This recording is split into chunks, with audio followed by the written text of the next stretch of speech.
morning, hello, namaste. It is so good to see you all. I am Sasha Samuel from India Donates, and I will be your host for the event. It is with great joy and pleasure I welcome you all to our annual CSR meet, Synergy and Sustainability, organized by DevPro India Donates and Center for Advancement of Philanthropy. It is so good to see you all in person after living 2 years of our life behind virtual screens. It is really interesting, and I'm sure the deliberations ahead promise to be more interesting. As you know, friends, light dispels darkness and symbolizes knowledge. At this time, as is tradition, we would like to start with the lighting of the lamp. May I invite Ms. Anuradha Singh, Trustee DevPro India Donates, Ms. Sulekha Thapa, Head of Program Oasis India, Ms. Gaithena Thamai, RNBA, Mr. Naushir Dadrawala, CEO, Center for Advancement of Philanthropy, and Mr. Anurag Mishra, Head of CIPLA, to please come up ahead and help with the lighting of the lamp.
Everyone. At this time, I would also like to invite my colleague, Ms. Uttama Pandit.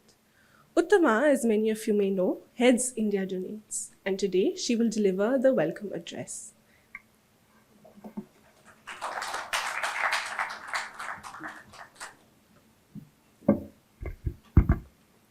Thank you, Sasha. So, a very good morning once again. And at the very outset, I want to invite you to this very important annual CSR event, Synergy and Sustainability. Friends, as I speak, I see rich and diverse minds we have in our midst today. Experts representing corporate foundations, civil society, community-based organizations, and even quasi-government entities. In fact, the composition of our speakers and participants itself depicts one of the very important themes of this meet, synergy. And the discussions and the deliberations that will follow, we are surely going to come up with some interesting ideas that will ensure sustainability. So before I elaborate more on the theme of this event, let me begin by saying we have 1.3 billion people who represents a nation of enormous potential, a nation of immense possibilities, a nation of hope, not just for us, but for the world at large. However, such large and diverse nation also represents and presents a lot of challenges before us, which are diverse in nature and a lot of uncertainties. These are challenges of poverty, livelihood, healthcare, education, and environment, to name a few. While we have a long list of billionaires which is increasing, so is our inequality gap also ever widening. We have dismissal records in the Human Development Index. And even we fare lower than our next door neighbor, Bangladesh. The star reality unfortunately received its impetus when COVID struck us. And rest you know. As country, we struggle for oxygen cylinders. We saw our dear migrants on the various national and state highways of the country. The disparity was glaringly exposed during the pandemic. But you know what made us win over the situation? Let me take a liberty to say win, because it's the resilience of the community, people, and individuals. And what we saw was very great, a great collaboration. Collaborations of government with corporates, and these collaborations with the civil society at large. So it is very clear that the key to long-lasting development, impactful development projects are partnership and collaborations. Challenges are many and manifold. The immediate being is health, education, and livelihood. And it is only through strategic utilization of our resources and by collaborating with partners that we will be able to address and respond to these challenges. The obvious question is how?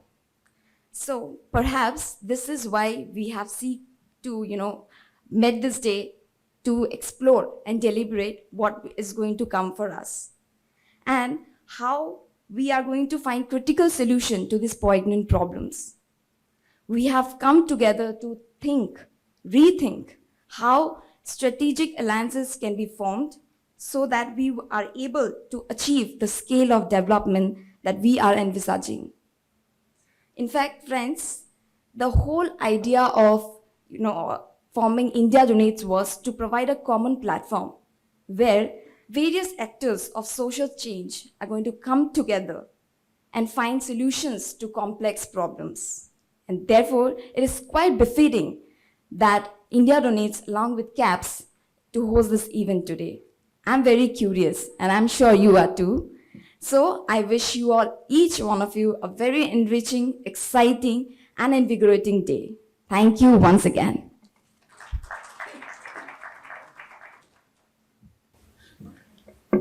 Thank you, Uttama, for setting the context so beautifully for us. Friends, when you registered this morning, you would have received a kit. Inside your kit, you would have received something that looks like this. This is our event booklet. This contains a letter from our organizers, a brief about our speakers, an area where you can write your notes, as well as the schedule for the day. Our schedule, if we were to break it down, looks something like this. Our day is divided into two major sessions. The first, strategic philanthropy in the pandemic era, and the second, convergence, NGOs, corporate, and government. Between the two, we will break for lunch and reconvene at 2 p.m. Before we start, just a few house rules. I know you already have put your phones on silent, but if you haven't, may I please request you to check just one last time. You would have also received a copy of the discourse with your kit. The discourse is a compendium of articles written by thought leaders in the sector. There are some very interesting articles, and I'm sure you don't want to miss them. If you want to subscribe to our future editions, please feel free to reach out to one member from the team, and we will be happy to help you. During the sessions, we will also have a question and answer time. I'm sure we are all looking forward to some questions and our esteemed speakers answering them. But please wait. Our sessions are being recorded, and I'm sure you want your questions being recorded as well. The mic will be passed around. Please wait for the mic to reach you. and ask your question.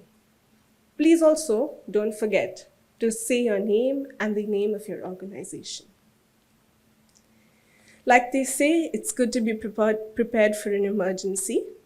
In the case of an emergency, please use the door that you entered from, and someone from the hotel staff will be there to assist you. If you have any queries through the day, please feel free to reach out to someone from our team, and we will be happy to assist you further. You will be able to identify us from the orange lanyards that we are wearing. Before we start our first session, I would now like to invite our esteemed speakers up to the stage. I would now firstly like to invite Dr. Sanjay Patra, founder, India Donates, to please and chair for the session to join us on stage.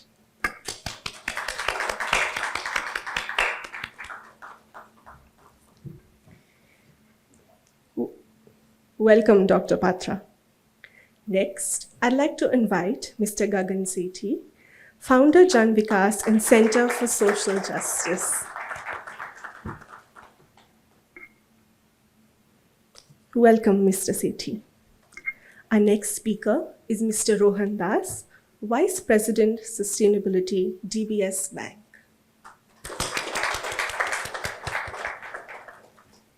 Welcome, Mr. Das. Our next speaker is Ms. Megha Jain, Associate Director, Strategic Philanthropy at DASRA. Welcome, Ms. Jain. Last but certainly not the least, Mr. Pratyush Kumar Panda, Senior Director and Head Sustainability and CSR, L&T Infotech.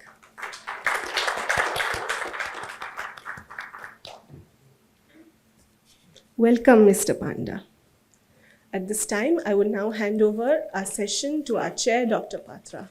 Over to you, Dr. Patra.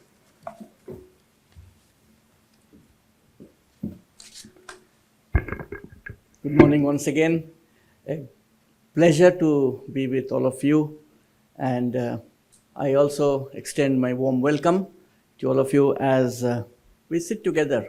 It's good to see faces, the real faces, not the online faces that we have been used to for so long. And I must say that when we announced this, we were overwhelmed with the number of people who wanted to participate, probably to break the monotony of online and to come here to be in person. So good to see each one of you.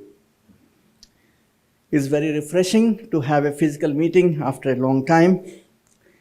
You know, I have, like you, many needs, but I have one luxury. And the luxury is that every morning I can get up and choose my hat to wear. And this morning I'm wearing the hat of India Donates. And that's what I'm batting for this morning. Well, the issue of synergy and sustainability. The thing that we have met physically now already creates a lot of synergy, and hopefully by the end of today it will sustain, and that's what is our hope.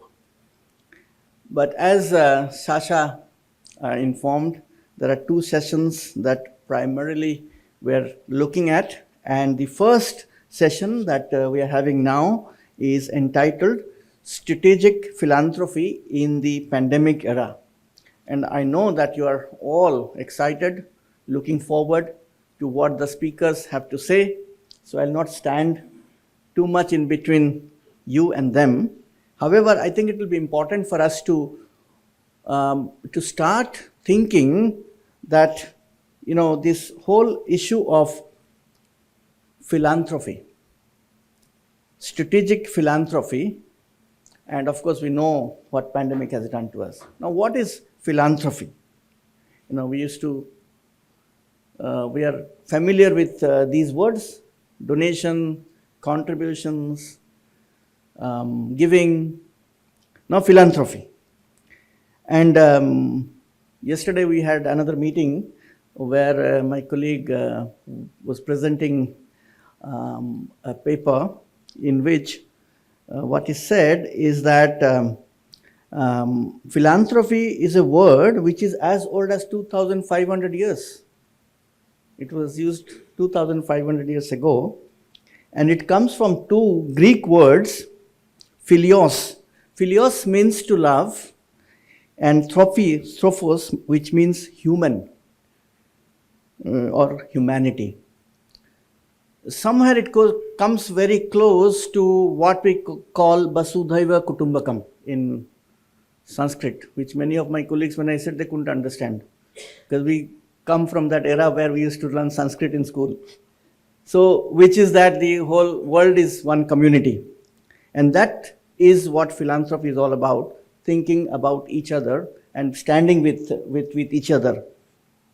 I saw a glimpse of what Mr. Panda is going to present, and that comes very close to what I'm saying now. So the whole world is one family, and what has the pandemic proved? Pandemic has exactly proved the same. When people have stood with each other, communities have stood together, and that's how we have been able to come out of it, or maybe not fully, but probably the fact that we're here serves it that we could be together, and therefore. So therefore it is much beyond giving. Well, when we talk about pandemic, of course it has dented severely the development landscape globally, and even redefined priorities. Everybody talked about health infrastructure crumbled at some stage, and it was severely tested. Much of the resources went towards strengthening those, and it was redirected. But was it strategic, or it was reactive? And now that reaction time is over, where do we go from here? How do we rebuild? What do we do? And the recent Indian philanthropy report, I was just having a glance into 2022, that says that the overall resources will continue to rise, irrespective of the fact that the ultra HNIs would give less and less. But the overall giving is going to go up. But the issue that we would be probably exploring is whether the resources will reach where the need is maximum. And that is probably a big issue before us today. So I don't want to preempt all that is going to be said. We'll be actually exploring these two key questions that we are going to explore in this session. The first one is, what are the most pressing and emerging issues which we need to address head-on in the pandemic era, and how? What are the key issues that we are going to address? And the second question that we will be exploring is, what are the alternative ways to make philanthropy more strategic? So these are the two questions that we are going to deal with. And the way the sessions, today's session is structured is that we are going to have two of our esteemed speakers exploring the first question, what are the most pressing and emerging issues which we need to address head-on in the pandemic era, and how? One will be from the lens of the civil society, which my friend Mr. Gagan Sethi is going to be speaking on. And the second, the same question from a corporate lens, from a corporate philanthropic lens, which Mr. Rohan is going to be speaking on.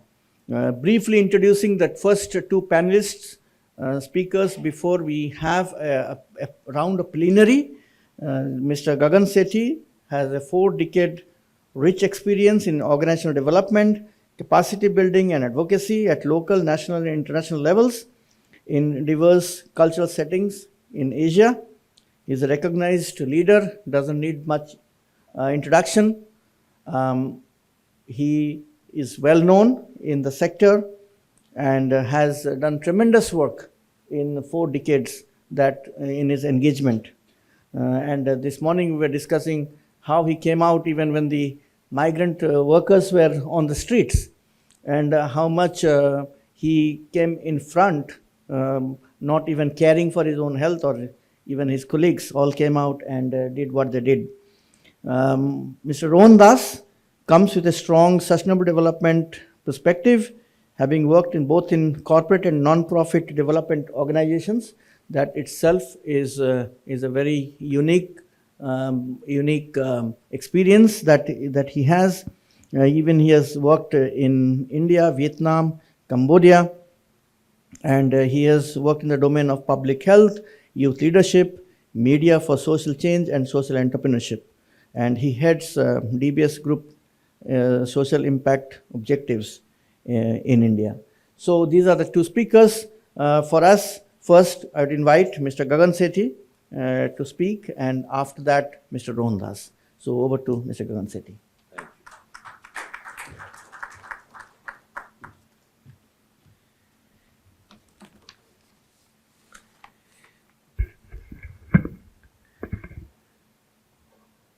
Thank you, Dr. Sanjay Patra, for introducing me, and thank you, India Donates, for calling me over. I assume that since you've called me, I can be free and fearless and talk to you from my heart, but also from my mind. My mentor was a Jesuit priest, and Jesuits were known to be activists and still are. And he's the one who trained me in both behavioral sciences and the application of that in rural India, and largely with the caste system. So my growing up years were into that space. And he used to constantly tell me, can you think with your heart? And that has been always the frame with which one has to look at it. And therefore, when you mentioned about the pandemic and what everybody saw, it moved everybody's hearts. And it also produced fear. So if you started thinking too much, fear became more and more.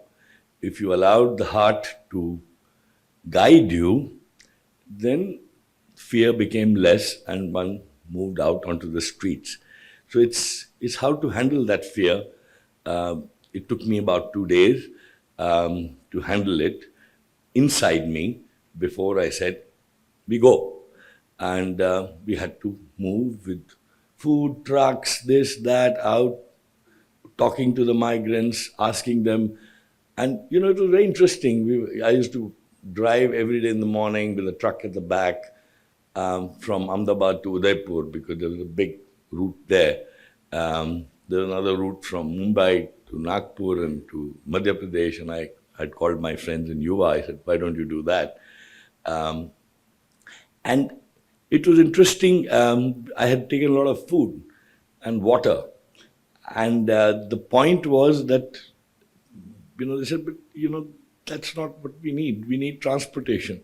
I said, how can I handle that? But they said, what do you really need? And they said two things.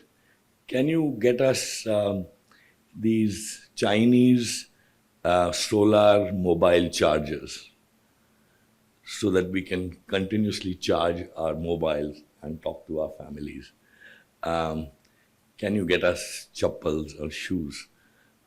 We don't want food, because all along the way, the communities, the villages are coming out and giving us food. So we don't want the food. It struck me that, we assumed that they want food. Yes, of course, there was a need for food, but where was that need? The need was when we got calls from companies, workers of companies, who were locked into their spaces in, Ahmedabad and many of these old cities, small MSME companies, they are caged. So I actually saw 500 young boys from UP into that space without food, and the owner shut the thing and ran away. And they said, it was actually the police, the DCP who called me and said, can you do something about it? Can you help them with food? They're sick of eating this puri shark being given by the Swaminarayan temple. And we actually then discussed this with them and said, can we manage raw material for you and you cook your own food?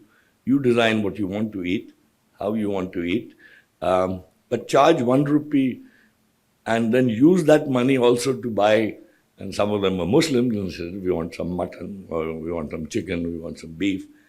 And we ran 50 such dignity kitchens. And we just provided them with the raw material. So I think food is an issue. How do you handle it?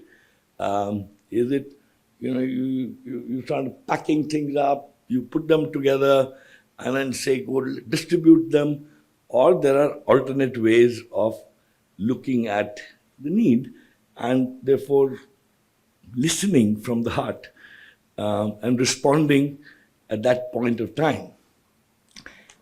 And this is just a small story because Sanjay ji sort of mentioned this. But I think the larger frame, let's zoom out to a larger frame. I think we need to ask this question. This pandemic comes once in 100 years. There's a kind of cycle of this pandemic. This pandemic specifically, I think, gave us a message. And the message was that, are we paying a price for not honoring the rules of game of humankind? What philanthropy means. Are we paying that price? And the visuals were so strong that everybody sort of moved, the heart was moved. And then you had that actor who did a wonderful job and transporting. But out of that was born a very interesting collaboration between corporate, DASRA, and some of us on what is called the social compact. And I'll talk briefly about that at some point. You see, I think it was very clear that the very concept of economic man or economic human being as a driver of society was challenged. Everything was stopped. Entire economy was.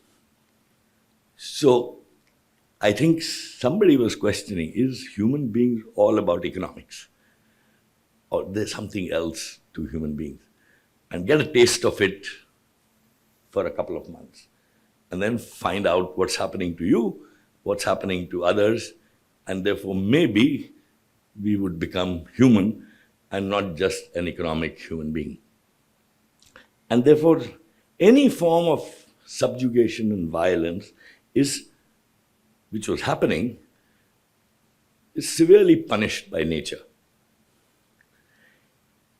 And I think the post-lockdown proved poignantly that the horrific scenes of 40 million migrants who took the highways, that means somewhere we were not respecting the rule of law. Because if there were 40 million migrants who were workers, they were nowhere registered as workers. They had no labor rights. They had no identity as a laborer or a worker. They were just ants who were invisibilized by the whole system. And when that visible thing hit us, then suddenly humanity, I think, for me, and Sanjay ji, just hold me when I'm to finish. Please be, and I'll obey. You see, I think there's a concept of a curse, and it's in all religions. And I say, what is the modern curses that we have to deal with through philanthropy, through the heart? I think when we practice deep and unbridgeable inequality, CSR is a 2% tax to deal with that inequality, and I think it's very cheap.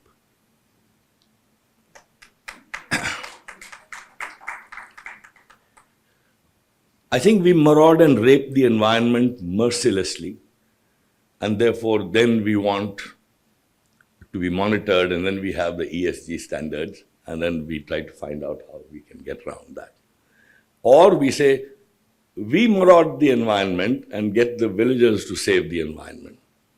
And therefore we invest in their environment as if they have to hold the burden of saving the environment, which I think we all maraud very mercilessly.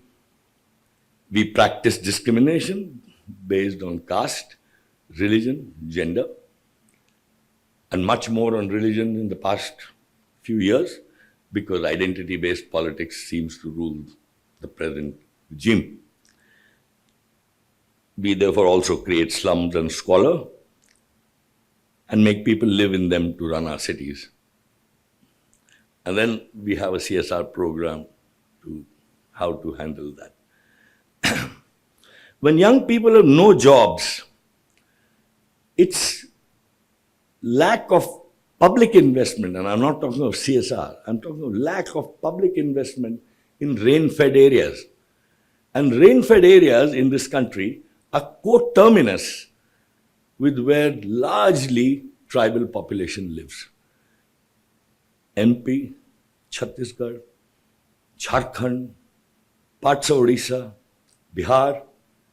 If you look at, and if I were to have the privilege to show you a PowerPoint, which I've said, let's talk, no PowerPoints today, you would see it's almost contiguous. The bulk of the tribal population is in rain-fed areas, and rain-fed areas, the public investment is the minimal, because you are started to invest in irrigated areas. And then Trustee will tell you more about what it did to food, nutrition, etc., etc. And therefore wheat and rice became the standard. All the millets went away. I think we sort of looked at consumerism to take over our life, and therefore we need a toy a day, a new toy a day. And I think we are pushing that plastic wrap product in the villages, with many of the things they could do themselves, but the child is still asking, it's so nicely packaged, it's so attractive, Mama, I want that, so I want cash. So we introduce, and therefore the need for cash transfers rather than the Manrega giving food, and ask the women, what do they prefer? I said, we would prefer the food. Why? Because I think you must understand that on the hunger index, India is 101 out of 116. We are a hungry country. And if we are a hungry country, hunger, poverty is political. We have more food, we have food grains, but we are still hungry. Look at this. And I think let's try to think of it through, that what we then start doing is saying, make it into a very simplistic understanding of poverty, and in a sense say, I will take this part of the poverty aspect, which is a huge cycle. I will look at livelihood. I will look at skill training. I will use health. Break it down, which is fine.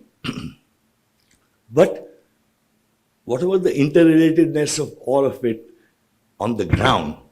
On the ground, human beings are not health, skills, etc. They are integrated. You can start anywhere. The result has been that we have become NGOs, and I use that word because we were never NGOs. We were voluntary organizations. We became NGOs, meaning non-government organizations, which means nothing. It's a negative identity. It just says who you are not. It doesn't say who you are. And I think we need to really work this through, that our job was to create champions on the ground, listen to them, and then work through an emergent plan. And philanthropy has to walk that emergent plan rather than the corporatization or a productization of answers. So people when I deal with them say, what's the solution? I don't have one. Oh, you don't have a solution? Oh, I have a solution. But then how can we relate with you? I said, walk with me. Do your due diligence. Bring Noshir, bring Sanjay Patra. Let them thrash out whether I'm making money. Let them walk with me on the ground, see whether my values are what I speak and what I do, whether my salaries are 1:10 at the max and not 1:100, which is a corporate framework. And if you trust me, then let's walk for 10 years together. Are you willing to walk that path? Or, I know the CSR laws are minimizing, squeezing you to say, perform or perish, and return the money. But is it about money? Is philanthropy about money? Or is it what he said? Come back next year, the government would want to control you because they have set up another little basket of the PM Cares Fund. So as far as possible, get tired of CSR and say, damn it, ये क्या झंझट करना है? इससे अच्छा PM Cares Fund में डाल दो. Let's get on. The business of running business is business. So I think these are the polarities which we need to talk between civil society and philanthropy, and then find more sustainable solutions with the community champions who are ready to listen to the ground.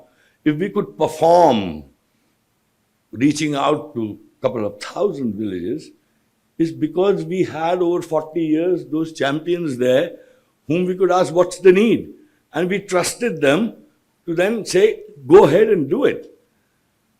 But if I didn't have those champions on the ground, and my middle class staff, who are the professionals, very scared to move, and said, Zoom pe baat kar lete hain,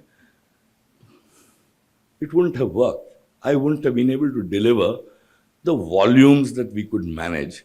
And I think as we performed, CSR started calling us up. We realized you're performing. Can we pitch in? Join us.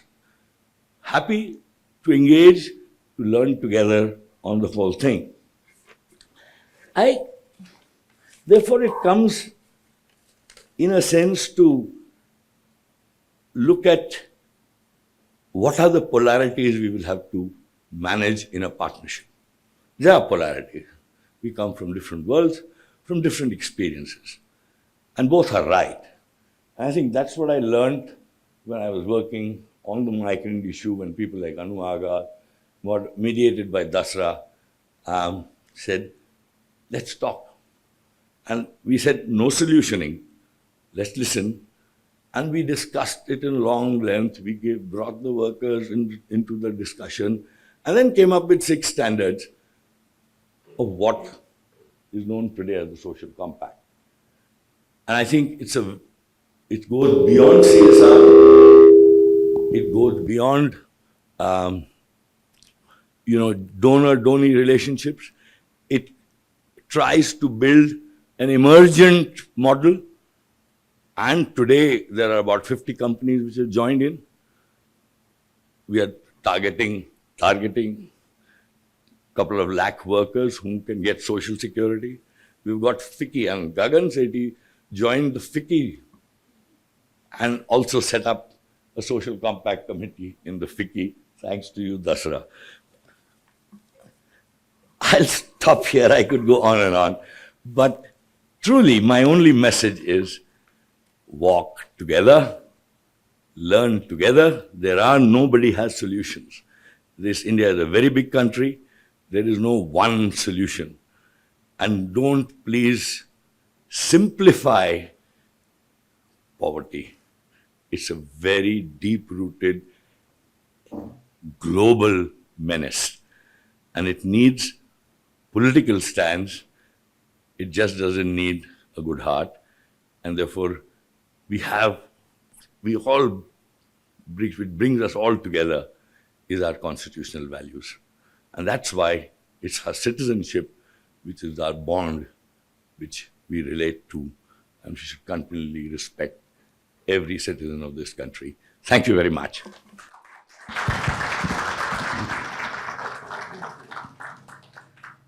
Thank you so much for very beautifully outlining. I don't want to summarize and simplify because it's complex, but we will go for the plenary after Mr. Rohan Das also presents his view. I think we will then go for a plenary. So it's over to Rohan. Sure.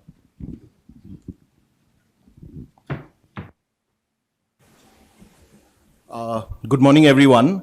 I mean, you can clearly see that I am in a spot because to be having to speak after Mr. Sethi, I mean, you can imagine what it is like. So, but I think I came with the mindset this morning that we are here to talk to each other, learn, engage.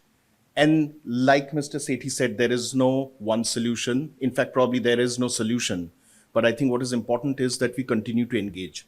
So, from whatever little experience I have in the sector, and I happen to have worked on the other side of the fence before I came to this side working with a corporate. And like Mr. Sethi was saying, I never referred to myself as somebody who works in the NGO. I still don't refer to myself as somebody who works with a corporate. I say I'm a development and sustainability professional because I think that's what we are all chasing collectively. And in the context of the last 2 years, what the pandemic did, I think I want to draw two references here. One that Dr. Patra mentioned at the beginning when he was setting the tone for the day. He mentioned that we all went out and did things, and some of it was reactive. How much of it was strategic? So I think those are two very important planks to think about. And as he said that, I realized that I think all of us did a bunch of things during that phase which were reactive because they were the need of the hour. And then I think on an ongoing basis, we do a lot of things that we tend to think or like to believe that is strategic, would have a long-term impact, would create long-term value, and so on and so forth. The question is, when you say reactive and strategic, is it a choice that we have to make between either this one or that one? And so when you are faced with such a question, probably a lot of times we think, oh, like reactive, it's like very short term. It is not going to create long-term impact. Probably it's not worth it. And a lot of people who like to think from a strategic point of view within quotes, think that, oh, it's not worth doing things short term. It's not worth doing things that do not create long-term impact. But think of the pandemic and forget about the pandemic. I mean, we are a country where we face floods and droughts and all kinds of natural disasters all the time.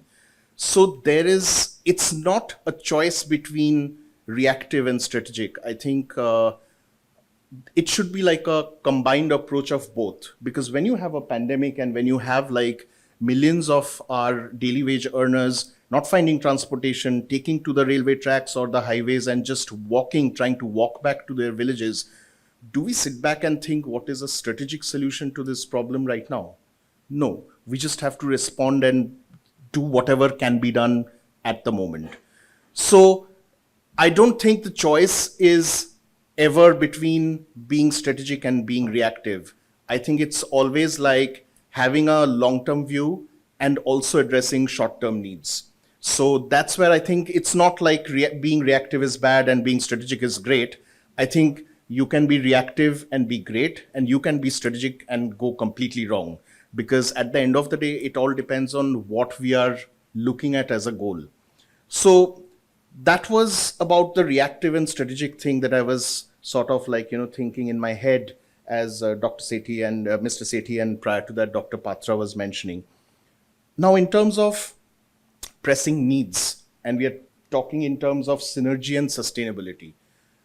So, having had the sort of privilege of having both the perspectives from the non-profit side, non-profit development side, and the corporate sustainability side, I do understand that, since 2013, when the CSR amendment happened and, the 2% mandate was introduced. And since then, I think that 2% mandate has only been growing stronger in terms of how we report and how you comply and so on and so forth.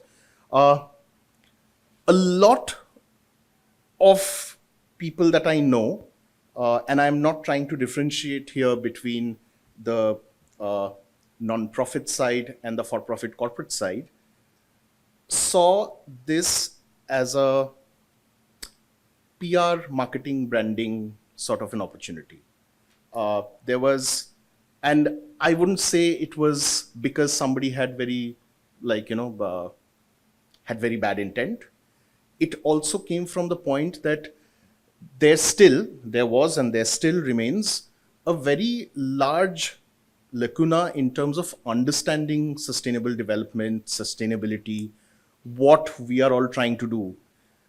And when something like that gets introduced, that you have to spend a certain amount of your profits towards social development, initially, for a lot of corporates who were sort of mandated to do that, didn't have a very good understanding of what they were supposed to do.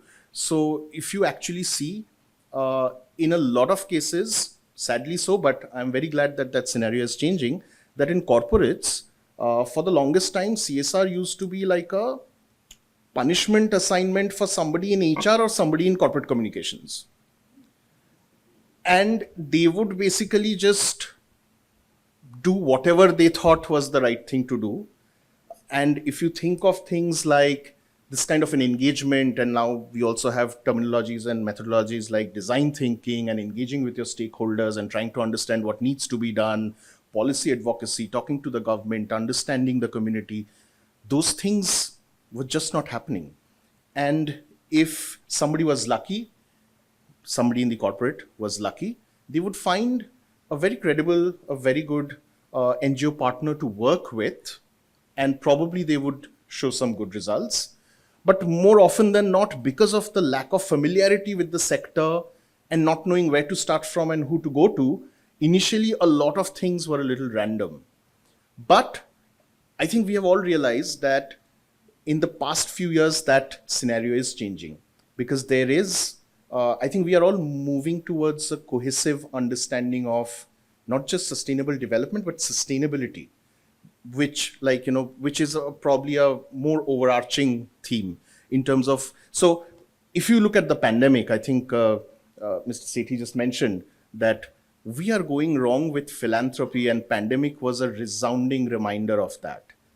And I just want to add one humble point to that, that the pandemic was also an alarming reminder of the fact that these thousands of years of human development civilization that we have behind us, which has brought us here today, the largest sponsor of that was no philanthropy, no corporates, nobody.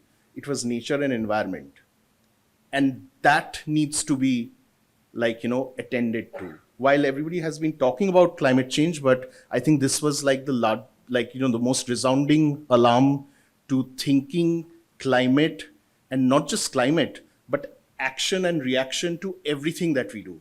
And eventually we all find that every kind of human action is actually, can be rooted back to the environment. Because in terms of resources, in terms of anything that we do, forget about, I'm not even getting into things like doing business, manufacturing, and so on and so forth. Just living our lives every day is basically taking things from nature. And that's what I think has become very, very prominent now, because everybody with, and there are multiple other factors as well. If you look at the pandemic, If you look at the various other natural disasters that happen, we have seen that, like, we had the Millennium Development Goals, then they sort of evolved into the Sustainable Development Goals. And then there are all these various different kinds of legislations happening, and people are becoming more and more conscious of the things wrong that they do. So I think that's where, like, the whole thinking in terms of synergy and sustainability finds its key. That anything and everything that we do is at the end of the day interconnected. So a very important thing that I think the pandemic sort of, like, brought to light is the power of collaboration. I think ever since the SDGs came into being, everybody has been talking about collaboration and all of that. But if you think of it, all corporates want to sort of, like, reinvent the wheel. They want to start a new program, which they will have a new name, which they will create, and basically claim credit for, like, starting something new. But I think the pandemic just showed us, like, in our faces, that nobody needs to reinvent the wheel. There are some models being tried out, there are some time-tested models, and sometimes it's just the right thing to do is to just stay behind and support. Be it healthcare, be it access to food when it was, like, such a crisis, or any other aspect of sustainable development and human needs. It is important that sometimes corporate entities should acknowledge the fact that they are here not as specialists per se, because those who are doing it on ground are the experts and the specialists, but it's important for us to play a very important support role. But having said that, do we just see the synergy between, like, our partners in the development sector and, like, we sort of, like, let them take the lead and we play the support role?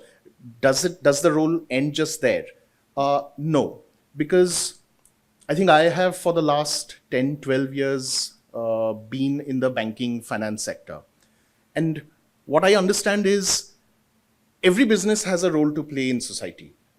And probably, like, being from the finance sector, the role that we play is we have a key role in sort of driving the consumption and demand patterns in society. So just to give an example, I think everybody is talking about electric vehicles. You would be aware that some banks are now saying that if you buy an electric vehicle, your car loan would be cheaper. You know what I mean? So similarly, that's an example for, say, in the retail sector, like when we are talking to a common customer like me or you. But what about these companies? Everybody is talking about going net zero. Now, if I'm a bank, I have got nothing to do with steel manufacturing or cement manufacturing or fashion industry or F&B or agri per se. But as financial institutions, I think it's now, like, globally acknowledged that we have a key role to play when it comes to helping corporates reach their net zero targets. So that's where the synergy lies. And that's where, like, more and more financial institutions across the world are coming together, and they already follow, like, certain ESG guidelines, etc. But it's only getting more and more stringent, and the consensus in the sector is getting more and more sort of stronger in terms of we should stop financing coal and we should stop financing certain other kinds of industries that are inherently sort of, like, damaging the environment more than others. And then there are these, does that mean that businesses are all bad?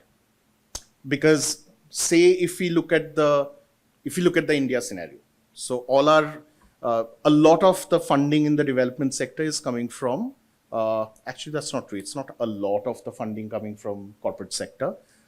Actually, if you think of it, the government is the largest sponsor of development programs in the country, supposed to be so. But there is also a certain amount of development funding that is coming from corporates.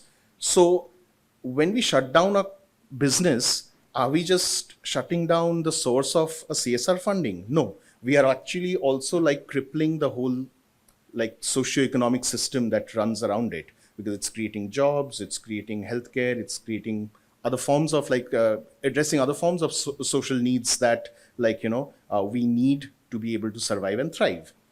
So, and I think that's the philosophy we very strongly and inherently follow in DBS, because DBS actually stands for Development Bank of Singapore.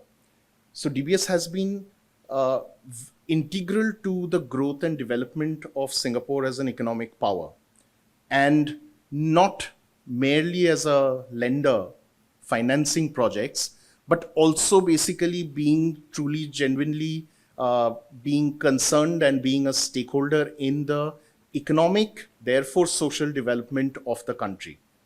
So that philosophy sort of runs in DBS, and therefore, while we engage with various nonprofit entities on certain projects, a very large part of our social impact initiatives actually focus on social entrepreneurship.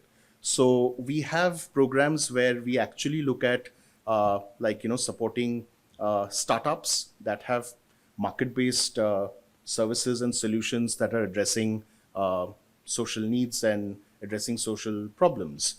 And why we do that? Because while I think everybody tends to think that corporates are these big bad people, but we also think that businesses can be very, very sort of intrinsic to participating in the overall sustainability agenda of a community. So from that point of view, and we have a very strong focus on supporting startups that are creating social value. And in the pandemic era, when we were trying to figure out what we would do now, because of course there was a lot of reactive kind of work that we supported during the actual waves when the need was there. But the thing was that this is going to have a long-term impact on people. And what are we going to do about that? And we started talking to people. And the first people we spoke to was the social enterprises that we were already working with. So one thing that we figured is that all these businesses are very responsible entities, because at the end of the day, where other forms of relief did not reach, a lot of these organizations were taking care of their own people. Just as I think a lot of us are blessed to be working with organizations where our HR took care of us in terms of work from home, this, that, blah, blah, blah, sending in care packets and all of that. Same thing was happening with a lot of these social enterprises who are probably working with marginalized communities in deeper pockets of the country.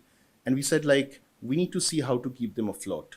So DBS actually floated a fund across Asia, where the fund was disbursed to these social enterprises to make sure that either they were able to sort of stay afloat in terms of their operations, and for a lot of them, smartly enough, they actually found opportunities during the pandemic, especially those who were working in agri sector, in healthcare, etc.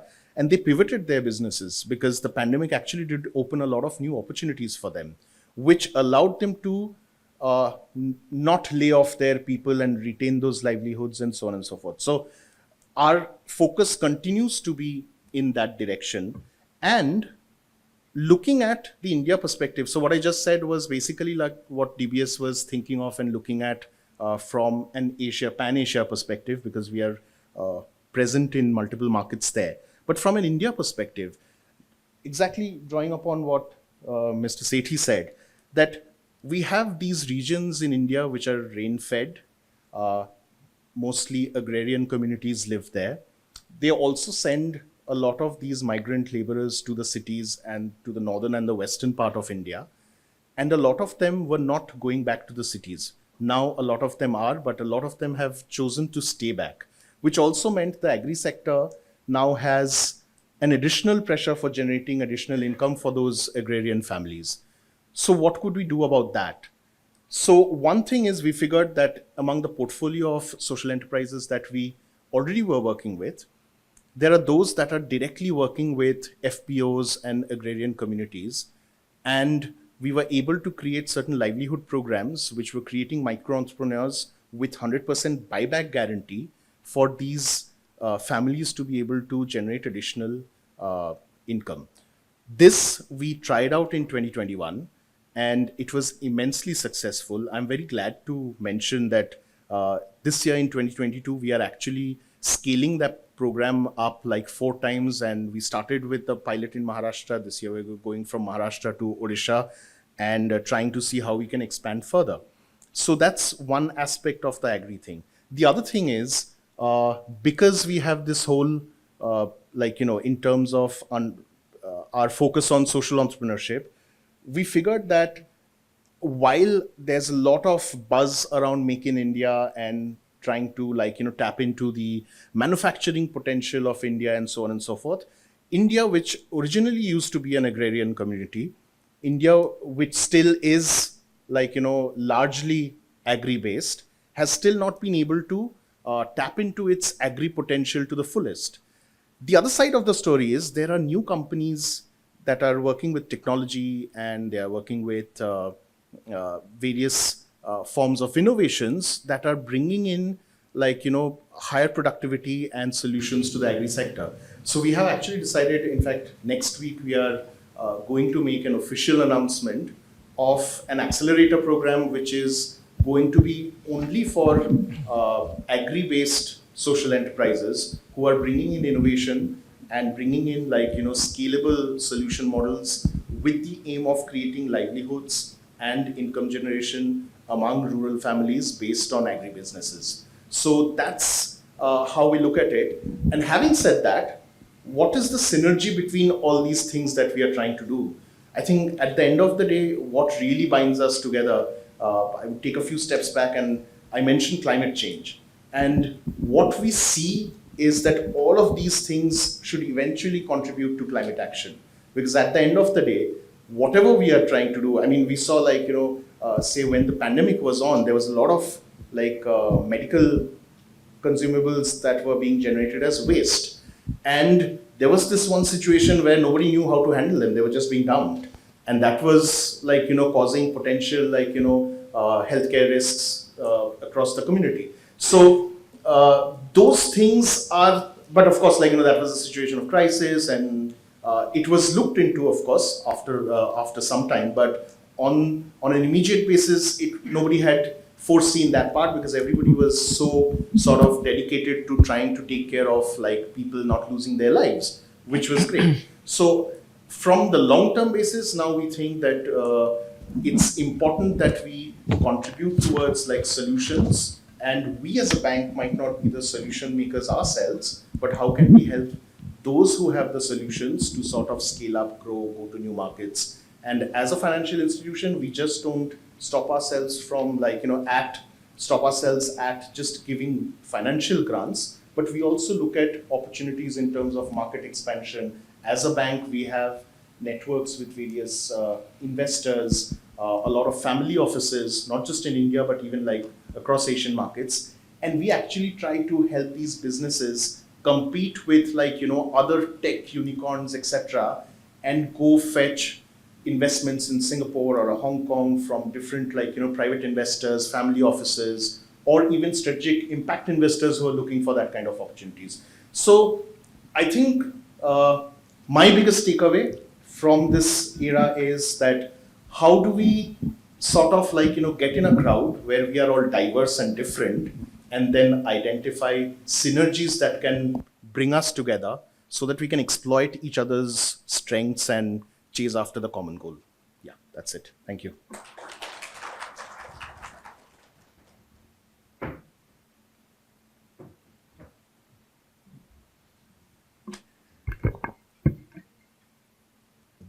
Thank you to both our speakers, Mr. Gagan Sethi and Mr. Rohan Das, for painting the larger issues that are at hand. And one of the things that probably was coming through common between both the speakers was that the connectedness.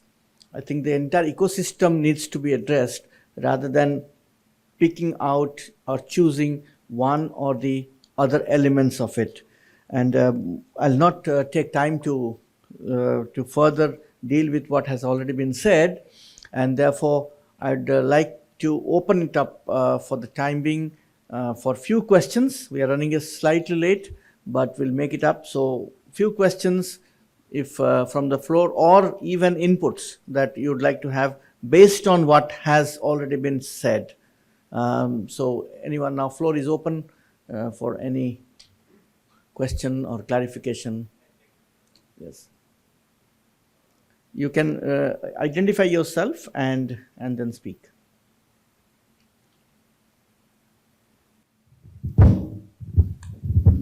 I hope it's still good morning.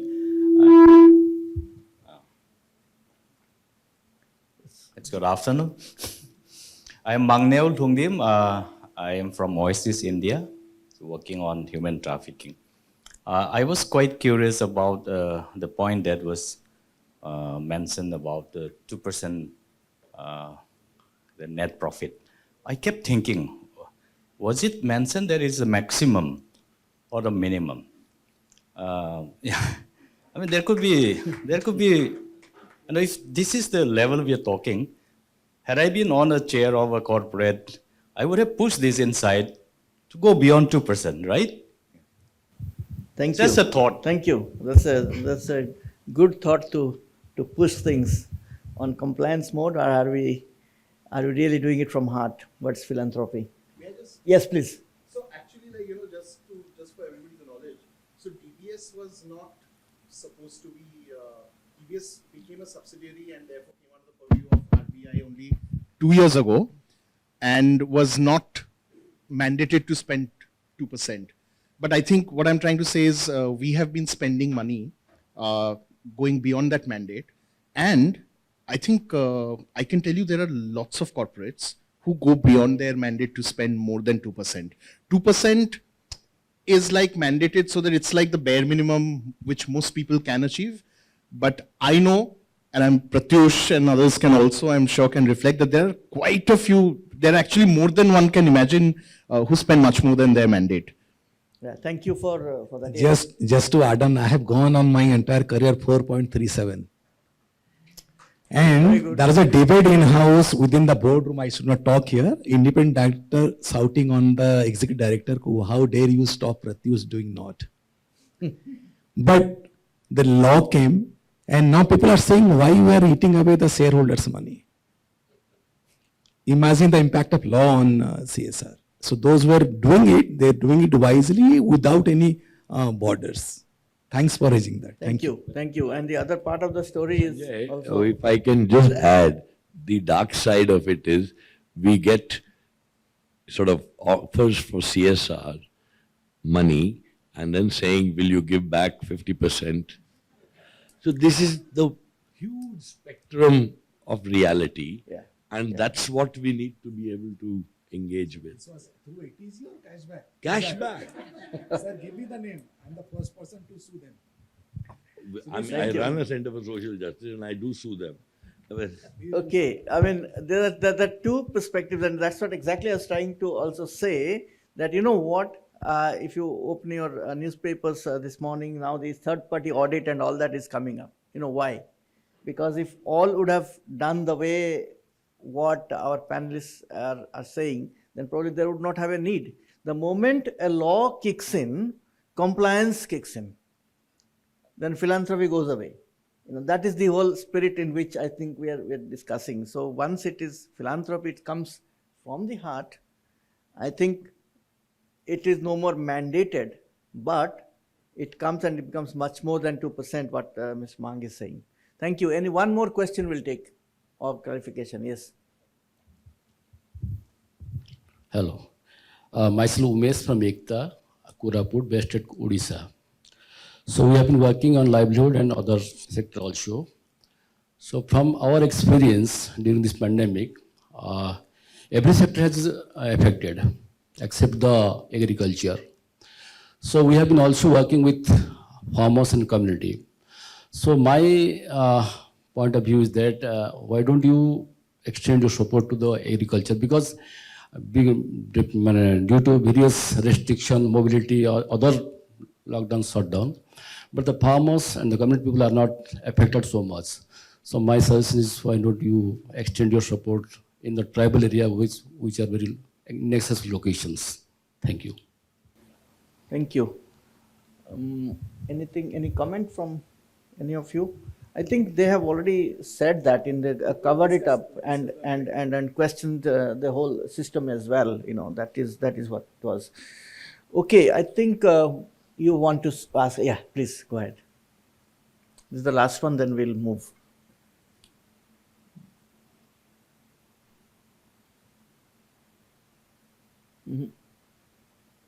Okay, you can speak louder. My name is Dr. Jain. I work as an advisor to Affection based out of Hyderabad, which is called Bocw Fund. I was just wondering, it's not actually a question or clarification, that still in India we have a big corporate which didn't start with CSR laws and all. Trusteeship as a principle been integral part of, I'm not naming the company, but everybody knows it. And that's how, so it's the need versus greed. If the companies are willing to be the trustees of the fund that they generate, I think this may be a desire, maybe wish, but I think that's where the solution lies. If most companies, one by one, otherwise Bill Gates and others have to come and push our corporates to donate more. It has worked, but I think the ultimate goal lies in if we can push more and more corporates towards trusteeship as the custodian of the wealth they create. They don't need more than that has been designed. Okay, thank you for that. Of course, we recognize that it's a joint responsibility, and saying NGO. We should not paint all corporates as corporates, all NGOs as NGOs or civil society organizations. So I think there are various shades to it, various sizes to it, various shapes to it. So I think we'll move on now. The next segment that we are going to be dealing with is what are the alternatives and ways to make philanthropy more strategic. And we have got two very eminent speakers. One is Mr. Pratyush Kumar Panda, who has worked with both the development sector as well as in the corporate sector. And he is a member of several national committees in the FICCI, CII and others. He is an avid marathon runner. I was quite surprised, and he looks so fit, of course. And he is also a philanthropist himself with Living My Promise bench. And he is the 88th Indian and the first CSR leader in India to join the Living My Promise by committing 50% of his wealth towards philanthropy. So he's a practitioner in philanthropy. So we are going to hear from him more as we go along in this session. Then we also have Ms. Megha Jain. She's the Associate Director of Strategic Philanthropy at DASRA. And she has worked with global philanthropists, family foundations, corporate foundations, etc. To shape their philanthropic journey. And she also is an advisor to various donors and funders. And so she would be able to also share her own experience and her perspective on the alternative. So first of all, it is Mr. Pratyush Kumar Panda, and then followed by Ms. Megha Jain.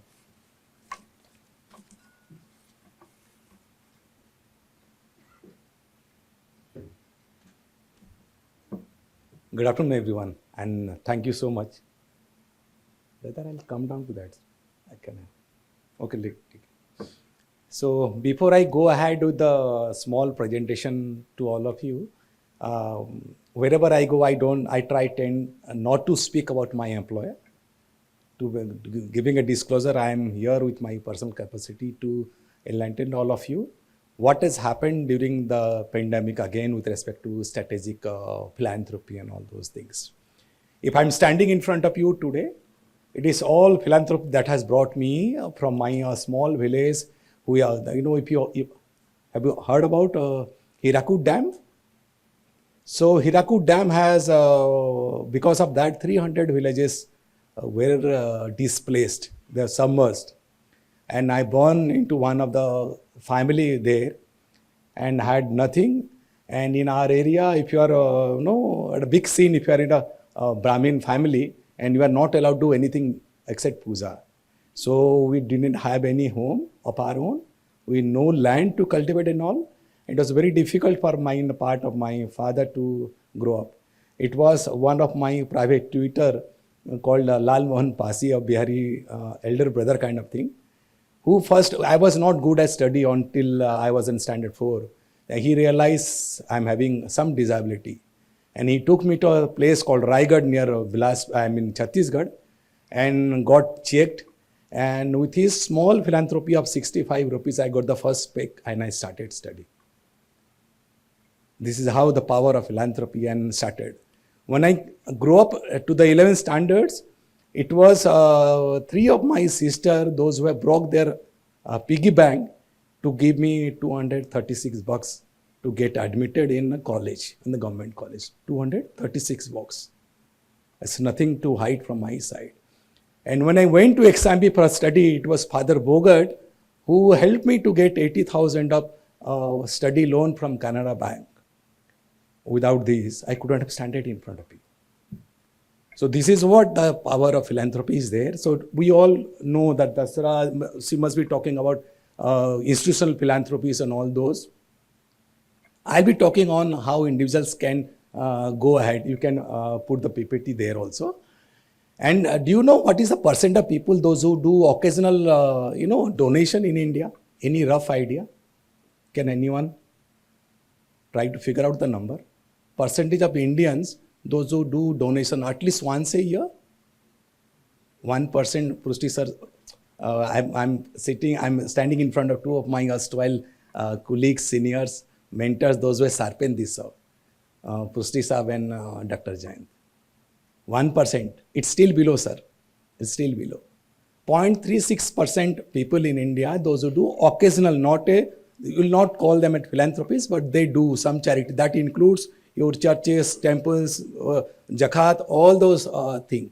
It's pretty low at our Indian. If you compare philanthropists in India with respect to wealth and all, we are equally behind.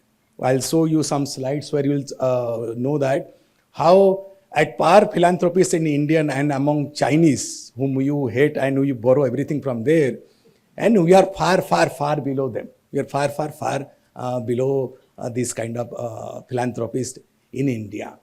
And what I realized in my 25 years career is, for we all Indians, like I can say in one word, India starts from Delhi, ends in Bombay, via Ahmedabad. I'm telling you, India starts from Delhi, ends in Bombay, via Ahmedabad. And I don't know how many of you have seen the rest of the India. First time in Bombay after working for almost 10 years, today I heard from Sethi sir, he was naming the states. I hardly have seen somebody naming those states like Jharkhand, Chhattisgarh, Odisha, and Bihar, and National Forum at Delhi or Bombay, to be very frank. Please widen your eyes, go down, see the poverty. In Ahmedabad, if I go to 3 villages, if I found one kacha house, people ask, kiska hai? You come to my place, I'll take you 10 villages, you'll find one pakka house, you'll ask, kiska hai? This is the have and have-nots today in India. Believe me, if you all are working, and this is for we, nobody else to be blamed. We all corporates, all philanthropists, all civil society organizations. We try to tend to have our headquarters in Bombay, Delhi, because that's a place I can earn. And before I go to slide, my last point, if you calculate, close your eyes for 2 seconds and say yourself, is your net worth is more than 5 CR kind of thing? Totality, jo bhi parental mila, all those. If it is yes, you are putting a straw on your next generation and sucking their blood. Is that clear? Please be clear. You are putting a straw and sucking blood of your next generations. And if you had done that, theek hai, as on now, start doing something on philanthropy from your side. Or else, be sure that you are ruining our own country, our own next generations. And I'll come back to Living My Promise, as again, not a NGOs, not an institution, not a corporate. It's just a movement that has been created. What you are saying, if you think that your net worth is 1 CRR plus kind of thing, or you think that it will grow up to that level, and if you are trying to do something, join us. Nobody will ask you for any report. You need not to validate anything. Be ethically true to yourself, be a part, and commit yourself that in my whole life or marano uprant also I can do something. Suppose you have a house which is have multiple crores in Bombay, you can't leave it today as long as you're alive, but you can create a will wherein half of that can go once you are vanished. So going ahead on this line, I told you, yes, it's again repeating, not a NGO, not a civil society or institution or for-profit section, nothing. It's just a movement that has been created by well-knitted people and while trying to do strategic philanthropy through an individual approach. So it is you to decide where to, how much to, when to, and on which sector. Nobody telling you, but we are saying, join us and start doing something on those lines. And why we are doing it? To fight India's extreme inequality and poverty, which I explained. We'll take you to the places where you will feel that even today's 1 rupee coin, which has no value in Bombay, if you give to a beggar, he will spit on your face. The same 1 rupee has value somewhere in India. That will take you to that have-nots area and can get it done. And we all have some of good kind of wealth along with us. And what we tend to do, we are very good in talk when I do CSR out of my employer. As a civil society organizer, I'll do and talk best as long as I'm a salaried and my NGO is funded by some NGOs, government or CSR. When it comes to my own pocket, I tend to be a typical Indian. This is how some value proposition by joining this, what we are trying, we are advancing philanthropy in India. We are creating a learning opportunities, giving opportunities and collaborative platform, sense of belongingness and culture of giving is we are propagating across India. Today when I'm talking to you, 97th Living My Promiser has joined today online. Look at these slides. It is a self-explanatory. I'll pause here for maybe a minute. You can read it yourself.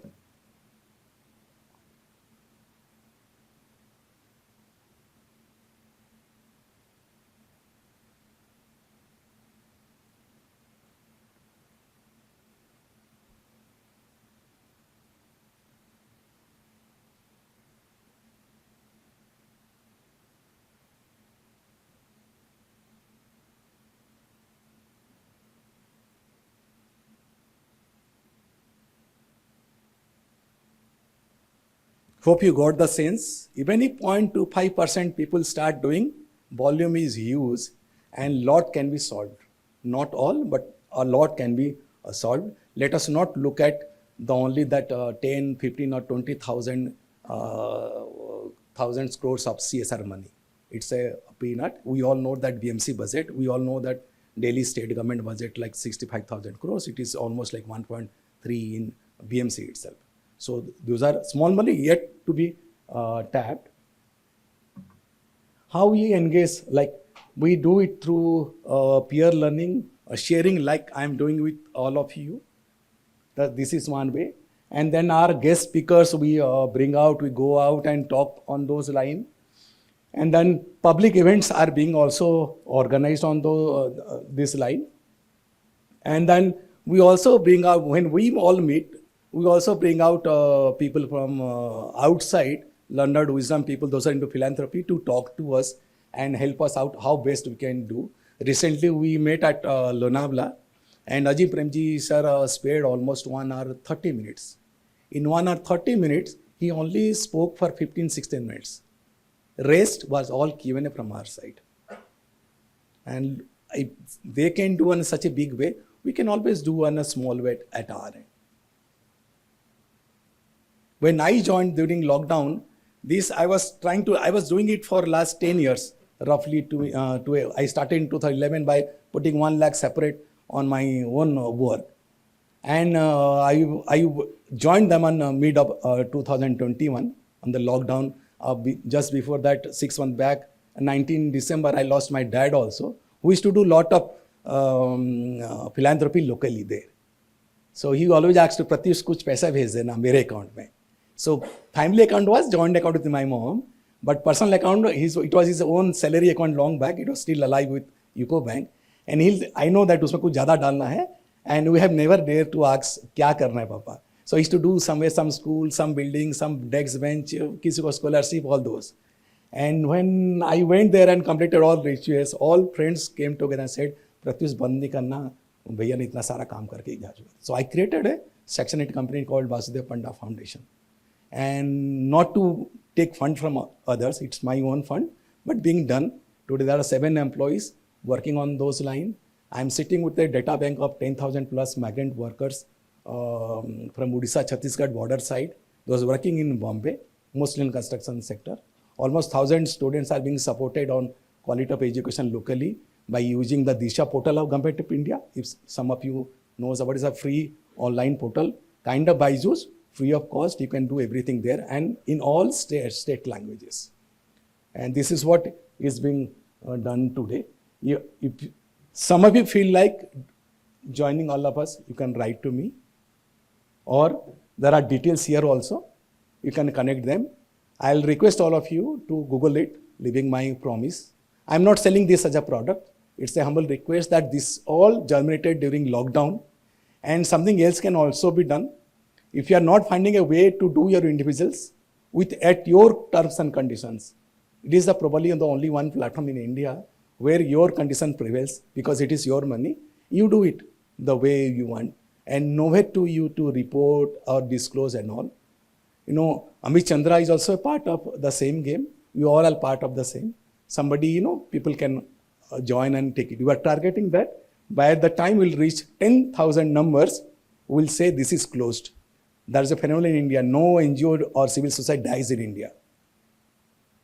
I have not seen an NGO consciously take a graduation strategy, but the civil society reaching out to corporate and say, "Sir, graduation strategy kya hai? ये project sustain कैसे करेंगे?" But we don't do. We talk of human rights, but we don't encourage human rights within the civil society as organizations. We don't. अगर हमारा employee का कोई union बन गया तो खेल खत्म. We don't encourage, but we all talk UNGC 10 principles and all. It's a reality. I've seen both sides 10 years plus. That's what I'm coming back to this place. And if anybody feel like now joining us, 1, 2, 3, 4. Thank you so much. You can Google it, talk to Google Baba, not to Ramdev Baba. He'll give you all details. And if you feel like, write to us and join us. If not now, but the call should be from your inner call. Don't look at my PPT, PowerPoint, nothing power about it or no point. It just says sharing I have given you. And if you feel the inner call comes to you after 6 months, 6 days, do let me know. Thank you so much. Thanks. Thank you.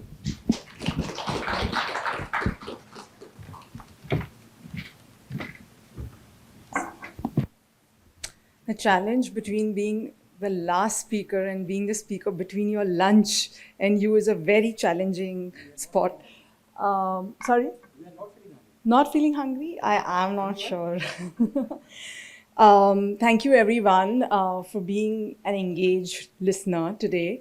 I know like my previous speakers have already painted a picture of COVID, what has happened in 2 years, a lot about India and poverty. So the way I have actually put together my points is to take the liberty to be a little more tactical and to talk about the solutions, but also coming not from a place of we know it all, but just our learnings from DASRA's work of 22 years.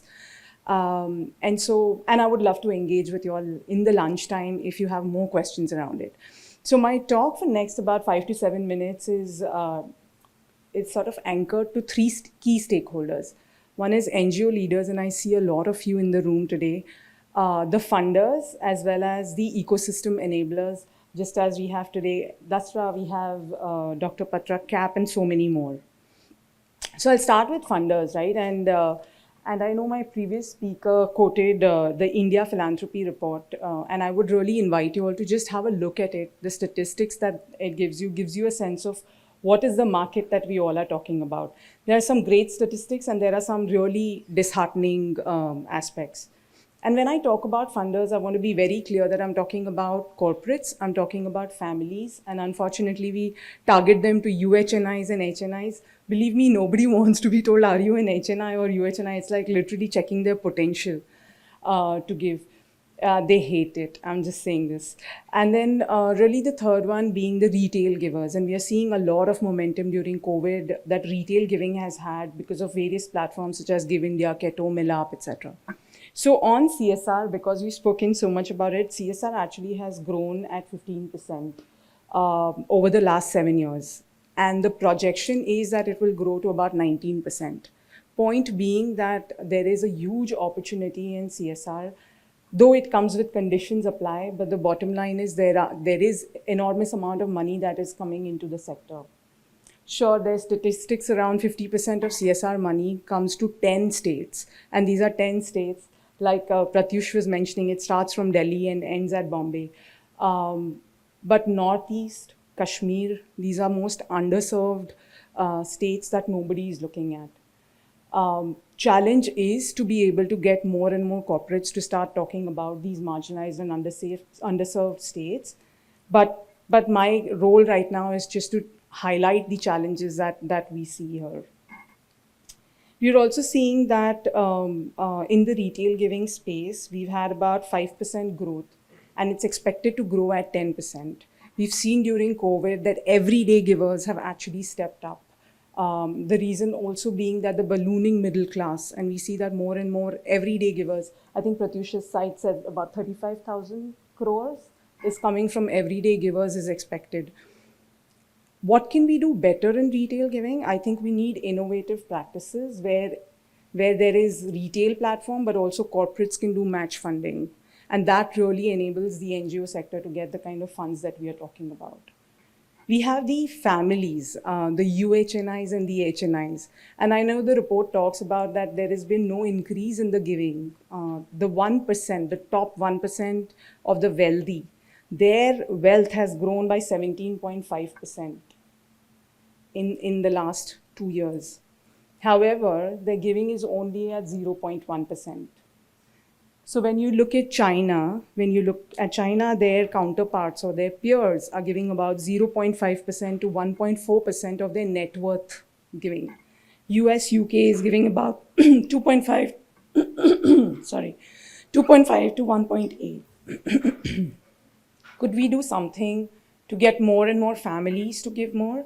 I think we often think that they don't want to give. I disagree. I don't think that they don't want to give. I think there's a missing narrative around what can enable them to give more.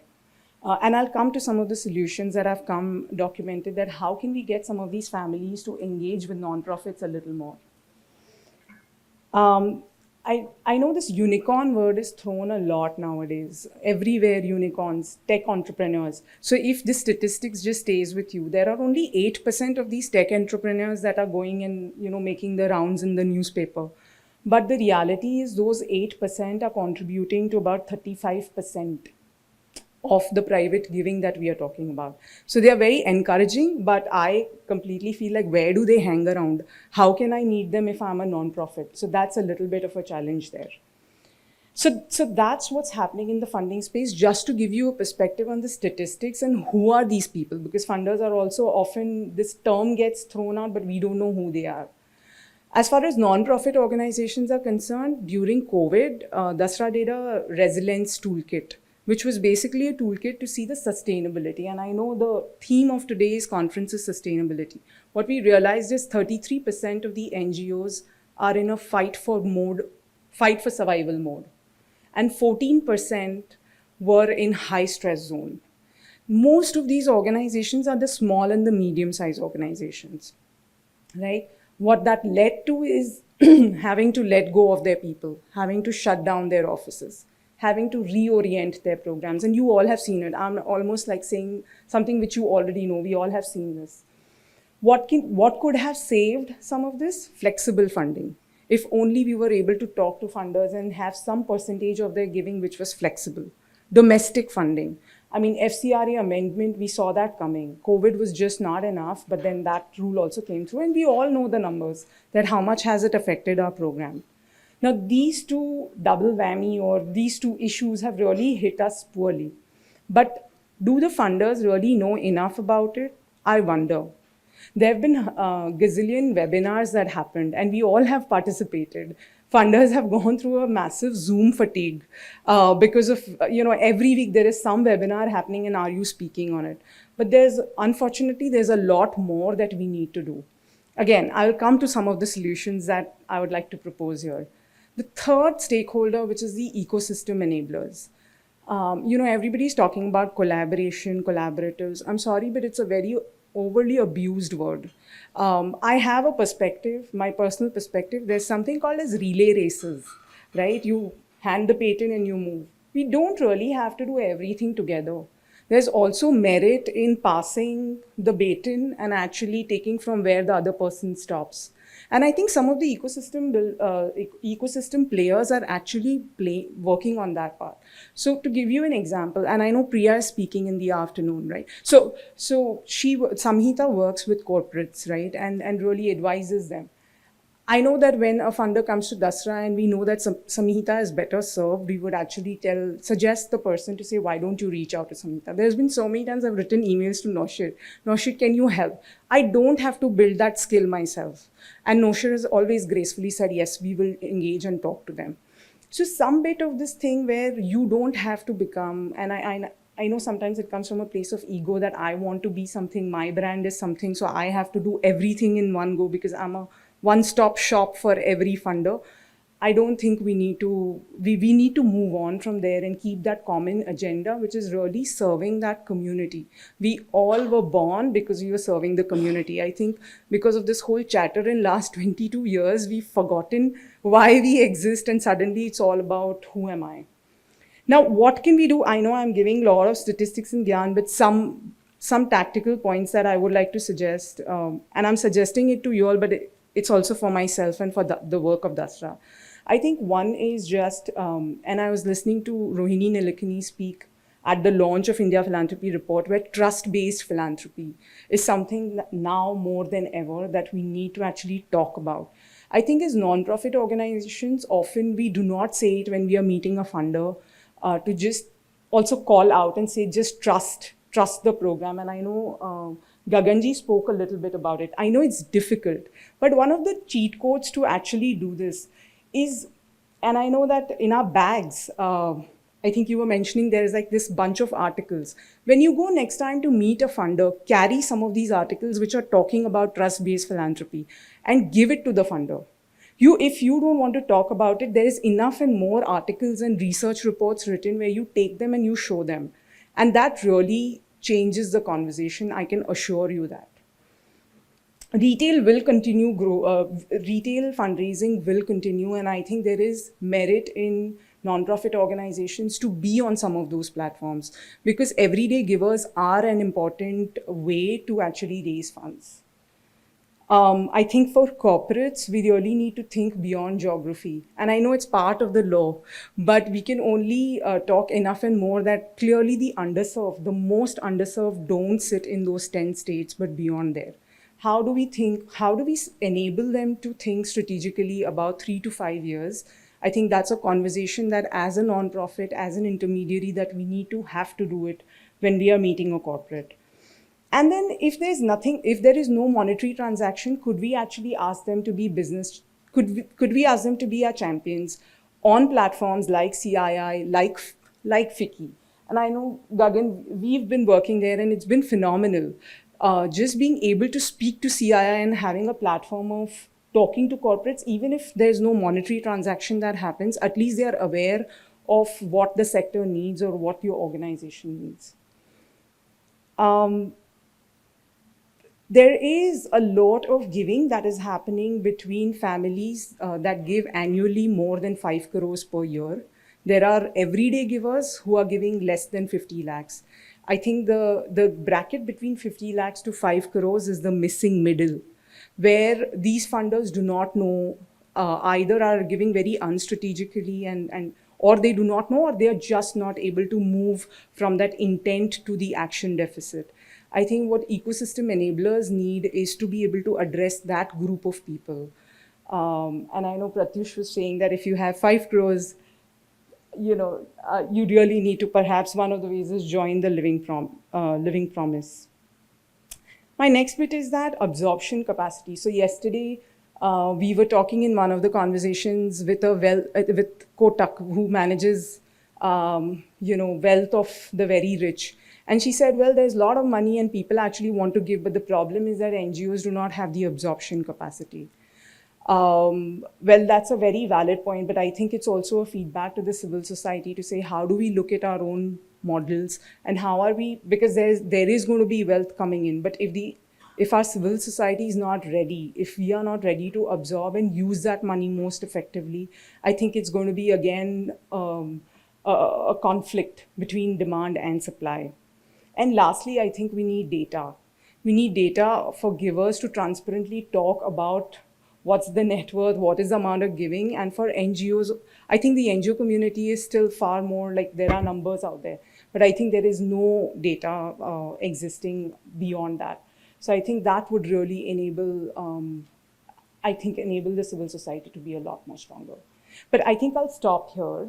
We should take some question and answers, and happy to even engage beyond that.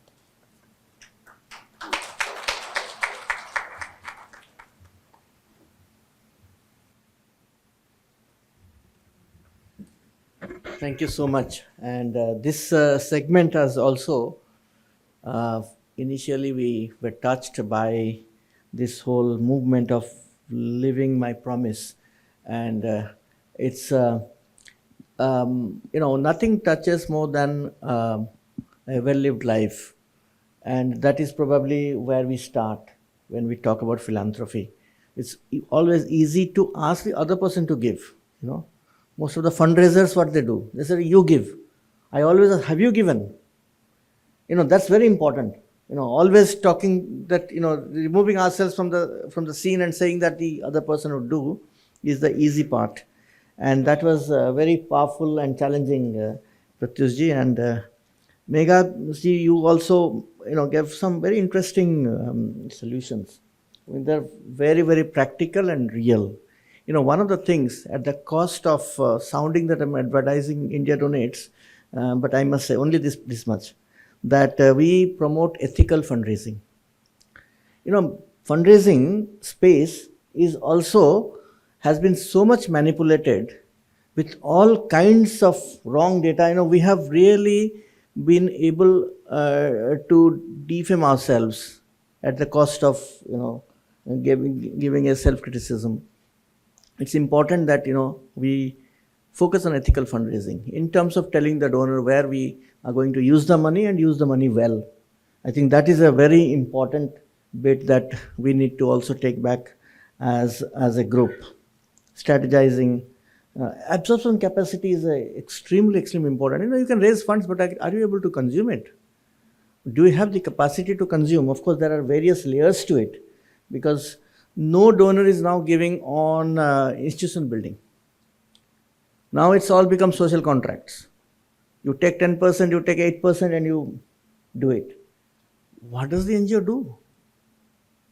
So, there are layers to it, but then ultimately fundraising or philanthropy, when we also look at how are we able to deliver on the ground, data, very important. We create data, but we don't know what to do with the data. How do we analyze data? So thank you for painting that picture. So from the first speaker till now, we have been looking at the first segment. We're looking at how do we connect the whole ecosystem? How do we connect the dots? And then only we will be able to probably achieve something. And like one of our speakers said, in 100 years it comes. And probably it has come at the point where it has given us something to re-strategize. We have taken a break, a pause. Now, where do we go from here? Therefore, this consultation. Right now, I'll just open it up again to our esteemed audience. If you'd like to make a comment, a question, then we'll take it. Yes, Sanjeev ji. So I just take one of the key highlights from Megha. She was talking about collaboration. And I have experienced that in terms of collaboration, I've seen many things has happened, but most of the cases, it is evident that the collaboration is transactional. It is talking about the targets, numbers, and timelines, but there is a mismatch of from the transactionals to transformative, which is actually essential. I just took the Mr. Sethi's conversation. So I would like to hear from the speaker their insights, how the ecosystem to actually the pathways towards transformation and how we are ready actually. Thank you so much. Okay, any would like to pick? Yes, Rohan ji. Hello? Yeah, can you hear me? Okay. I think, this whole thing about collaboration is very tricky. Like everything else, there is no success formula. But if there's a collaboration based on synergies that are complementary, it has a higher chance of success than just a transactional collaboration where somebody is just putting money and somebody is just executing. That's what we have seen, I have seen in my career in various different phases and various different initiatives. I'll give you an example. A financial institution here talks about food waste. Now, it may sound like what's the synergy? Why is a financial institution talking about food waste?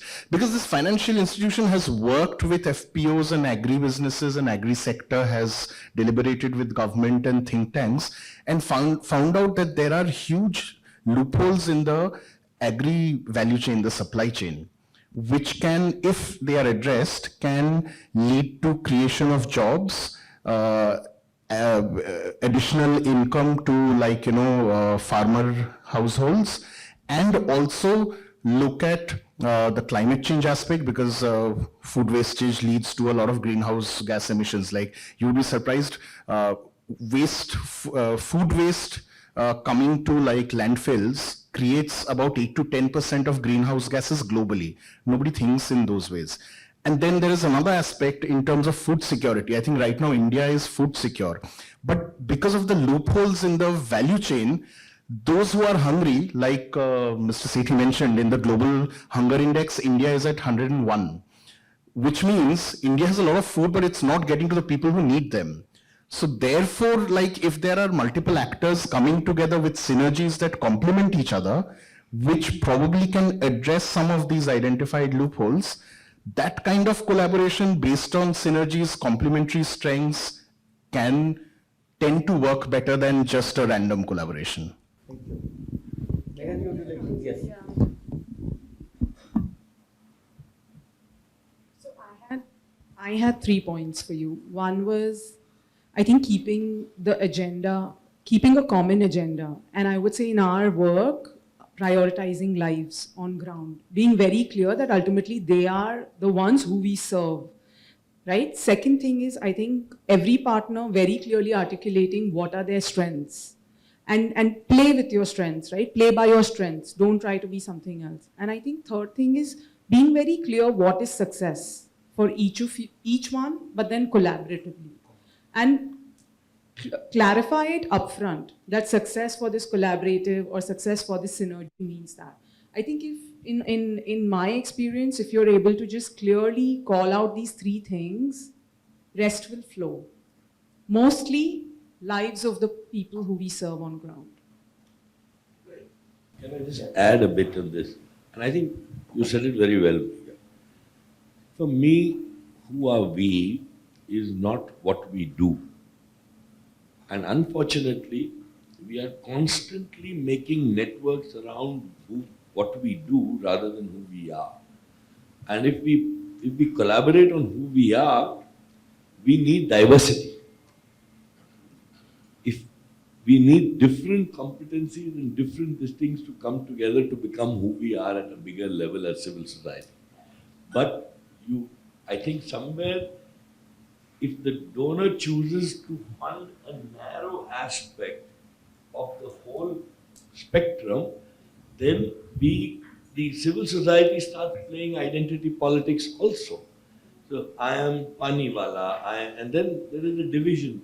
ये तो बदमाश लोग हैं, ये सरकार के सामने बोलते हैं, हम पानी वाले मिट्टी वाले हैं, हम इनके साथ हम नहीं बात कर सकते. But if government is such the biggest investor in development, do you think all CSR together can solve the problem? No.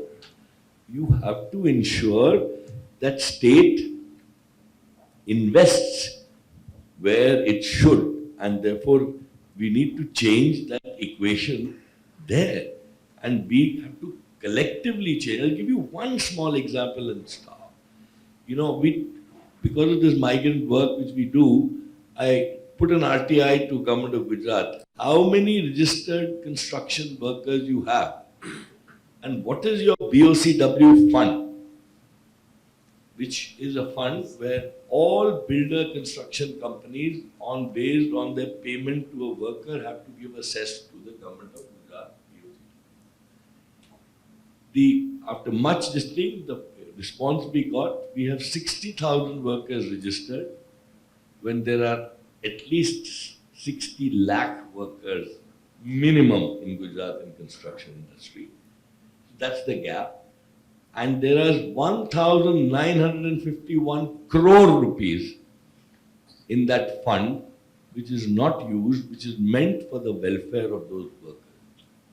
Now, that's the kind of money tied up, which I think it's only industry, CSRs, SCs, law organizations, humanitarian organizations have to all come together to get that money out. And also to see that the beneficiaries are not 60,000, but 60 lakhs. Now, I'm just giving you, that's the ecosystem approach that we all need to work. Yeah, thank you. We'll take only one last, two questions then. Tim Gong, and then, or if you have the mic first, you can. Yeah. No, it's okay. You can.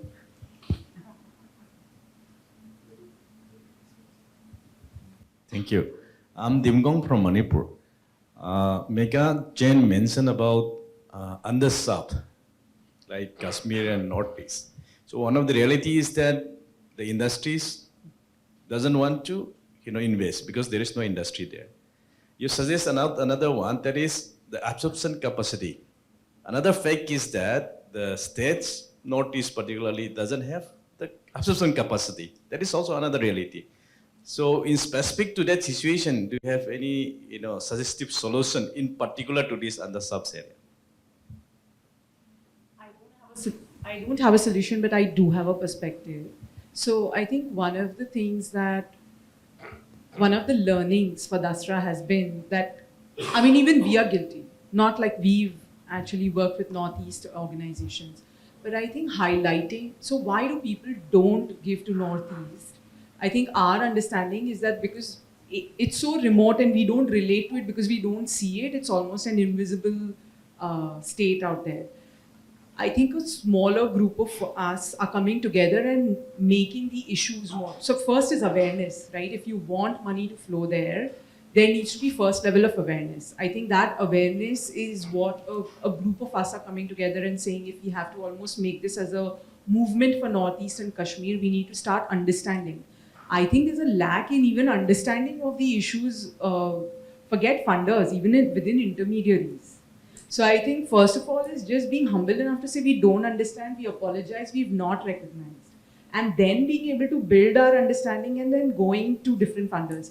I cannot comment on corporates, but I can tell you that families, and especially families who are not in the newspaper, but quietly give, those people are open. So we all as ecosystem, India Donates, DASRA and many more platforms, we just need to start talking about organizations that are based in Northeast Kashmir.